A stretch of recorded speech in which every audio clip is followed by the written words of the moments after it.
K&L Farms.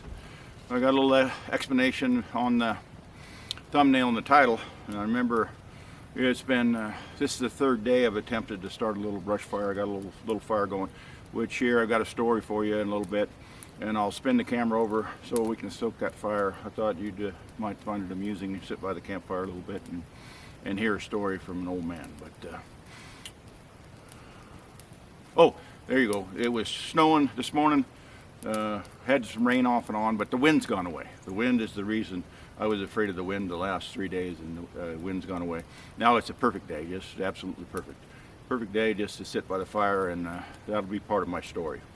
But let me spin the camera, and so you can capture the fire a little bit so I can stoke it. And I've got a story around brush fires. I've done enough that I can speak with some experience on the brush fire.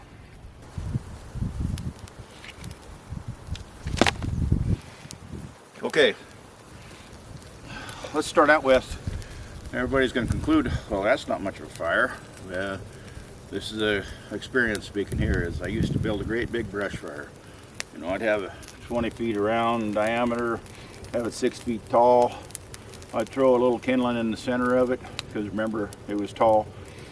Get it started like this, and the next thing you know, turn around and the damn thing would be out. So, speaking from experience, I start a little tiny one, kind of feed it up, get it hot a little bit, and then I throw the brush on it. And I'll do that here. I don't know if it'll be on this video, but hopefully it's on this video. I'm going to go around and pick up some of the brush I missed from last winter. So the story I have for you is last video I put up, I mentioned that I retired, had a good high-paying job, good benefits, the whole thing. But the catch in that is, and I retired from that job, it'd be about 7 years ago.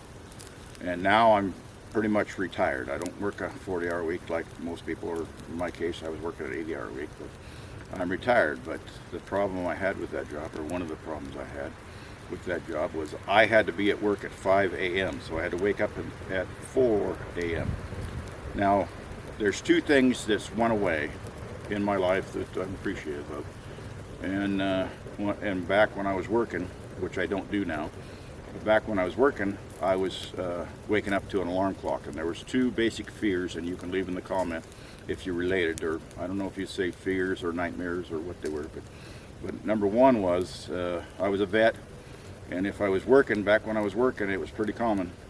I would dream or wake up thinking that I had re-enlisted. That was one. So leave in the comments if you're a vet and you have that reoccurring dream. Now, the dream or the fear wasn't around when I was in. It was just the fact that I had re-enlisted. The second one, when I was waking up to an alarm clock, was I didn't sleep well at all, because I always thought that I was going to oversleep my alarm clock. And back when I was working, my employer was very strict on absentees and your startup time or tardiness, which I don't think is a major problem anymore. I don't think that exists anymore. It's pretty much freelance, come and go to work as you please, and it was not that way when I was in the job. But the comical part of this is, and it's kind of a long ways around the barn, but the comical thing in this is in the morning I still wake up till. Okay, sorry about that. But you're going to find out pretty rapidly after we discuss what just happened, that I did not retire from electronics or computers or programming or any of the new occupations. I was in the crafts all my life, so the camera quit videotaping, so I took it up to the house for my wife to look at, because I don't know a damn thing about the cameras. And she looked at it for a little bit, and she said that the card was full. You got to format once in a while. Well, here in a little bit I'll try and figure out what format actually means.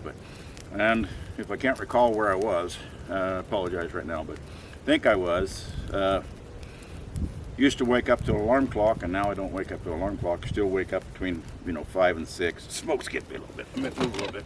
5 and 6.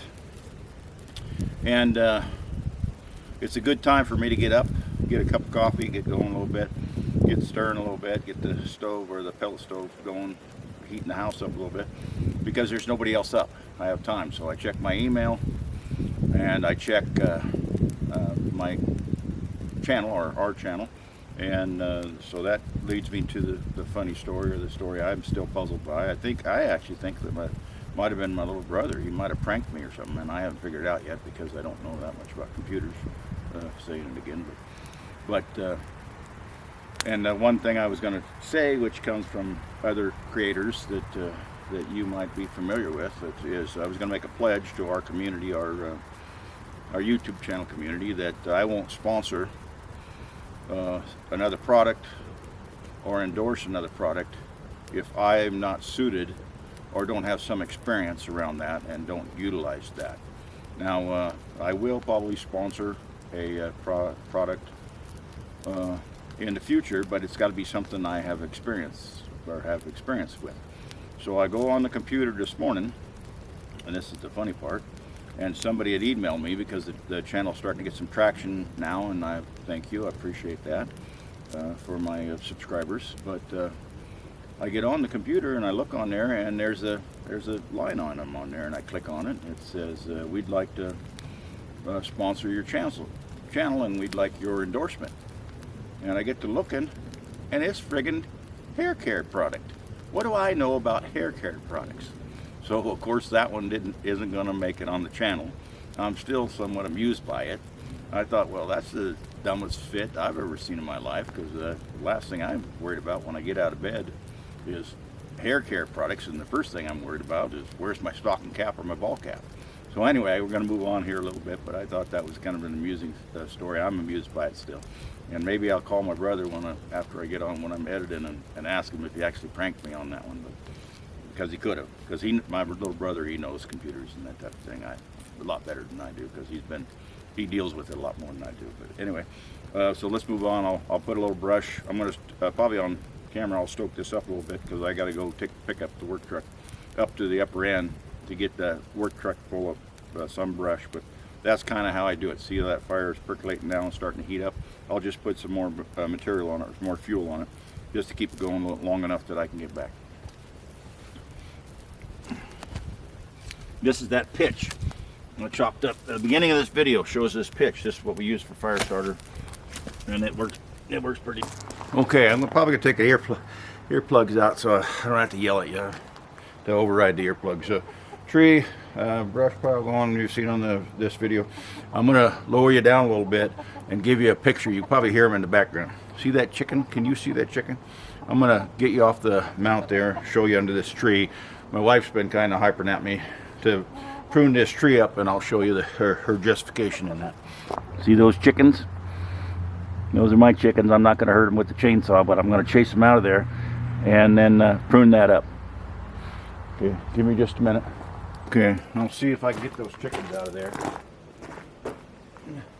on. There.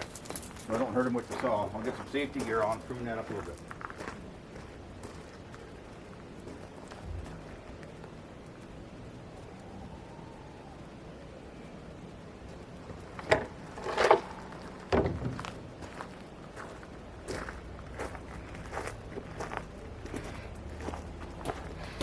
Okay, this is it's a Farm Boss 290, and I'll probably here in a little bit, because I'm struggling with the next saw to buy for the farm or the homestead, and I'll probably put a video up later on my decision process around which is going to be my next saw. I'll get my saws together, kind of get a video on that. See if I can get this one running. This one's old.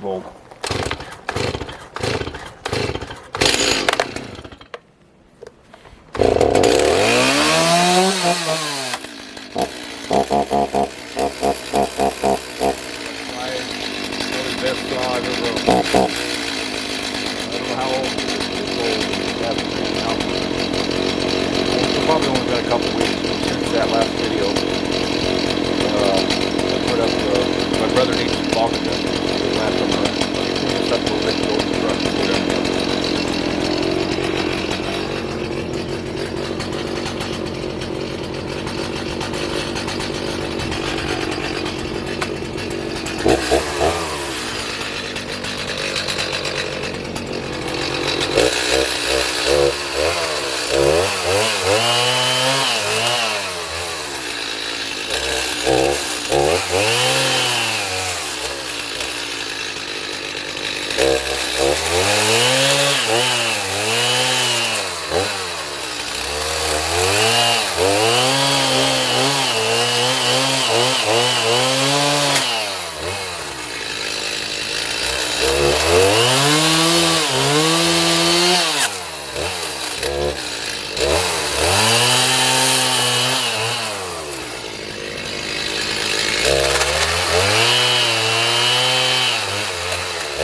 Okay, her idea is that they hide underneath there, which I think so too.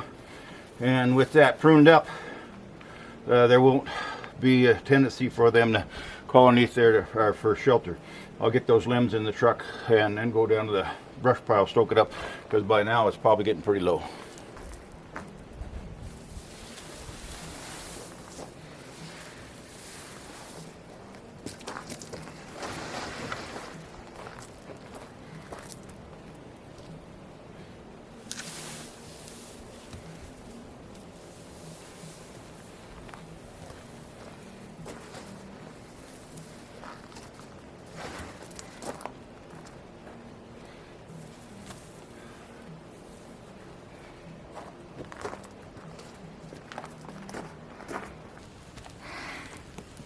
Okay, see how that fire's going?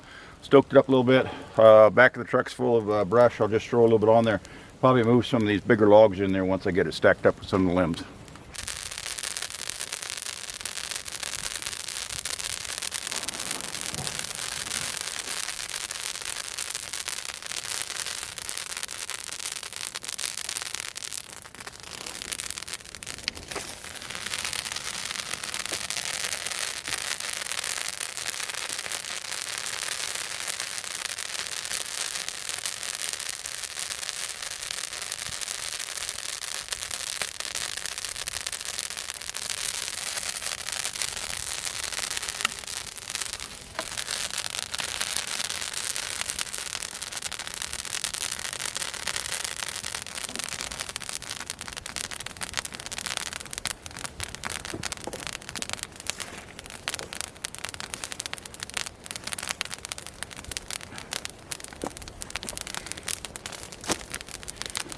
Let that burn down a little bit, and then the rest of it pretty much is just more of the same. We'll get a truck, fill it up with brush, throw it in the pile. I'll probably tend to this most of the day, but it gets pretty slow after that. Pretty mundane. But that's all I had for today, and thank you for watching, and again, thank you for your support.